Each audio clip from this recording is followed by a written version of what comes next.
Welcome to the Jill on Money Show. It is Friday, June 2nd. We're getting a jobs report out today. It's always very exciting. I don't know what it's going to show. 100,000, 150,000, 200,000. It's not going to be anything extraordinary. If something weird happens in the jobs report, I'll get in your ear tomorrow morning and I will let you know what it is and make sense of it. But presume that the pattern that we have established this year, which is we are in a mode of decelerating job growth, that is likely to be the scenario going forward as the economy slows down, as we adjust to still high prices and higher interest rates. So that's where we are in the economy. And if there's anything that's different than that, again, I will let you know. Otherwise, we are here to try to help you out.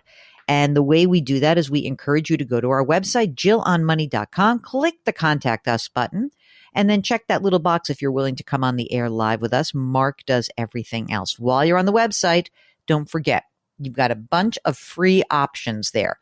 We have another podcast. We've got a radio show. There's a blog. There's a video section. There's resources. All of that is free. And you can sign up for the free weekly newsletter that comes out every single Friday. So it is Friday and you can get that today. If you'd like to spend a few bucks, I've got two ideas. You can subscribe to our brand new service. It's called Jill on Money Live. That's where you have access to quarterly live webinars with special guests. Our next guest coming up is Dave Stachowiak, Coaching for Leaders. And we are also putting up extra interviews that we are conducting behind your backs. Sorry, gang. But these are really fun interviews there with lots of different kinds of people. And you can hear little snippets of that as we go ahead. And maybe that will tantalize you and encourage you to sign up for Jill on Money Live for a whopping $35 a year. I want there to be a lot more people signed up for this than we have. Mark, I'm aiming to double where we are by the end of the year. Is that right? That is the goal. Yes, that's the goal for 2023. All right. But we need a lot more people because Mark has got a child to feed. And, this is really important to him. This is Mark's brainchild. So this is all about Mark, not my brainchild.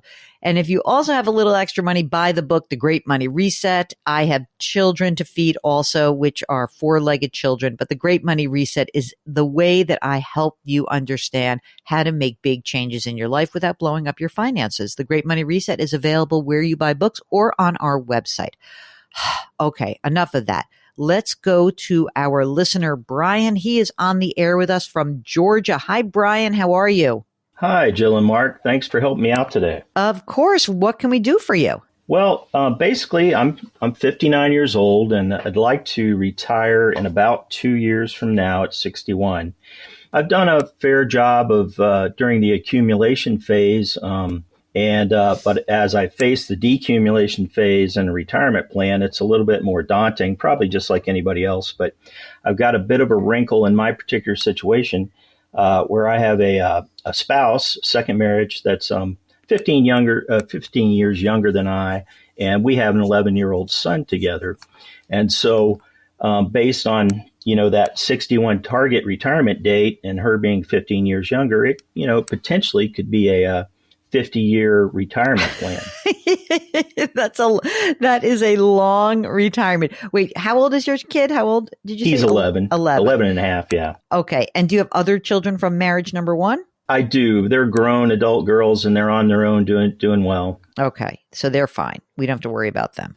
Your second spouse, is she working? She's not working. She's a teacher and she could work, but right now focusing on raising our son. Let's talk about how you're going to do this. So right now, you're the primary wage earner. How much do you earn? About $280,000. Wow. That's a lot of money. How much of that is going into retirement of that 280? About $84,000. Wow. What do you mean? How are we doing that? You're maxing out at 30 grand into some other like 401k, 403b? Right. 403b and a 457b, 30 each. And then we fully fund both of our IRAs, our Roth IRAs. You're doing backdoor Roths. Right. Okay. All right. I'm sorry. It's 74,000. That's a lot. All right. Let's talk about how much money you have accumulated so far. So let's first look at pre-tax retirement. So I guess that would be the 403B and the 457 are both pre-tax, or are they Roth? The 457, which is small, is Roth, and it's at about 36,000. Okay. The rest is a 401k and a 403B, and so that's probably a little over $1 million. And then the two Roths that are in your and your wife's name? Yeah, well, a combination. Most of it's mine, but a combination about 510,000. Wow, got a lot of money, man. Is that it for retirement? Are you entitled to any pension? Well, I'm actually part of that 280 or two pensions that I'm receiving now. So retired military officer, and so one of those pensions is 77,000, and my wife would be eligible for 55% of that at my death. And the other is a VA disability pension of about 23,000, but that would go away at the time of my death. That's why you're saving so aggressively, because again, we have a 50-year retirement fund, right? And how about money that is not specifically retirement? So brokerage account, cash savings, I-bonds? All of that totals 414,000. Okay, so that's what we call non-qualified. Have you started a 529 for your 11-year-old?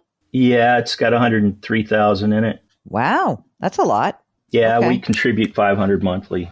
Do you think state school or okay. So are we kind of done now in terms of funding? It feels like you're close. Not necessarily, just because I still can, or we can, and you never know about grad school, and now the new the changes, that might allow us to fund a Roth for him if there were but only 35 over. Grand of that. Sure, absolutely. All right. Yeah. How about a house? House is almost paid for. It's worth about 700,000. About 15 on it. 15? That's it? Right. Oh my gosh. Okay. So that's done essentially. Yeah. Any rental property or vacation homes? No. Okay. Anything else that we should keep on the radar in terms of the future? So I'm an educator, and when I retire, again, it's a second career. So when I retire again, I'll be eligible for another pension at about 41,000 a year. And my wife will be able to qualify for 100% of that. Okay.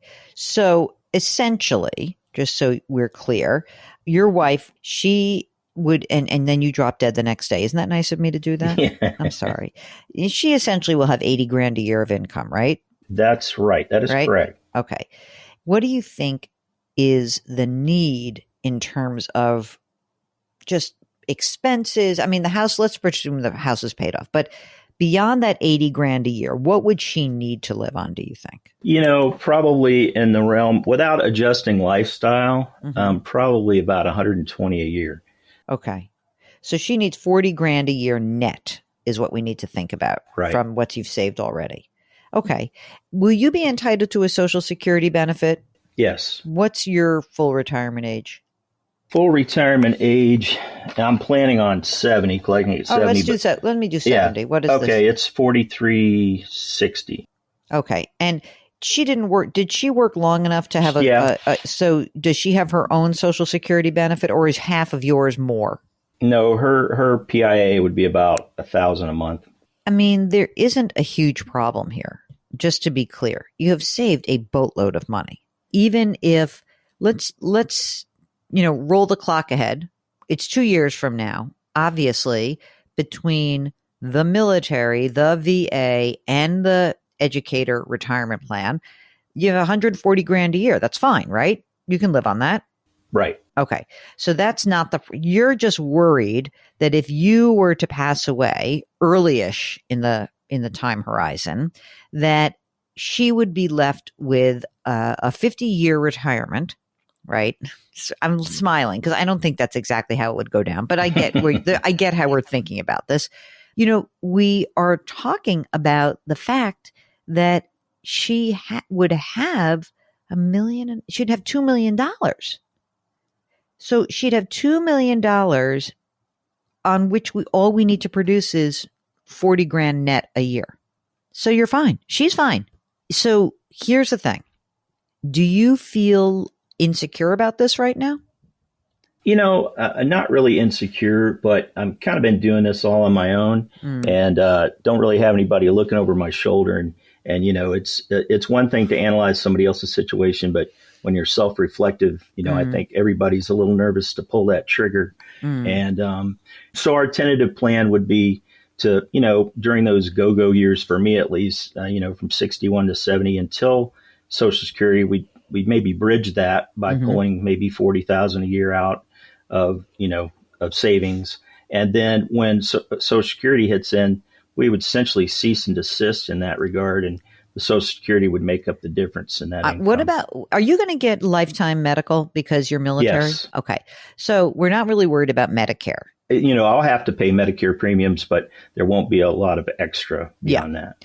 So just to be clear, even though you've got $400,000 that's already been taxed, it actually may make more sense for you when you retire to pull money a little bit of it out of a time, until you start claiming Social Security, just pulling whatever you need from your pre-tax retirement account. Because you're going to be in a high tax bracket for a while, right? Because you're going to have 140 grand a year in income. So that means, if anything, I would pull like 50 grand a year out of your retirement account, or 40 grand a year out of your pre-tax account. I'd pay the tax on that. And I would do that every year until you were forced to start taking money out. Because I think that will decrease your required minimum distributions. And you might have to pay a surcharge for Medicare. It's like $200 a month if you have to. I don't even think that you'll have to. I think it'll be, let me look at this. If you're married filing jointly and you've got income of over 194,000 to 246, your surcharge would be $78 a month. Totally worth doing it. I would lock in that tax liability, which, for everyone listening, here's Brian. He's got a bunch of money that is in pre-tax, $1 million. If we let that hang in there and don't take any money out, you will be forced to take money out in the future. And those required minimum distributions are going to push you into a higher tax bracket. If we could take out $40,000 or $50,000 a year for the 10 years, or the 9 years between age 61 and 70, we'll reduce the amount of minimum required distributions. And you'll pay the tax at what I think is a pretty, again, as long as rates stay this way. I don't know where we're going, but if it were today, I'd say, okay, stay in that 22% tax bracket, or if you can, pull the money out, pay the taxes, minimize required minimum distributions. And then you can sort of feel like, oh, I'm being really smart. I'm paying the tax. I'm making sure that bill is paid on behalf of my wife, and making sure that we don't force minimum required distributions out at your age. I guess it's going to be 75 because of how old you are now. I think that kind of makes a lot of sense in the sort of big picture. If you're feeling insecure about this, have you considered working with a financial planner? Yeah, I'm actually investigating that right now. How has that been? Well, I'm actually waiting on somebody who's a fee-only flat fee person that I kind of respect, and they're kind of backlogged, and so I'm waiting on that. But I think, it would be nice for me to have the added support and some tax planning and those kinds of things. But also, it would be nice when I'm gone for my wife to have that, because she's certainly not into any of this. Well, that's an interesting thing, that if you want to establish a relationship with somebody now, that I understand. I think that makes sense. You're in very good shape. Have you guys done all of your estate planning? Yes. Okay, good. It makes me slightly jealous that you essentially have 3 pensions. However, I then look and say, wait, he was in the military, so that sounds hard. You're disabled, that sounds terrible. And you're an educator, which sounds hard.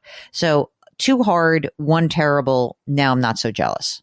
Well, thank you, Jill. Yeah, the last thing I am considering when at 61, if I retire, then maybe also simultaneously doing some Roth conversions. What do you think about that?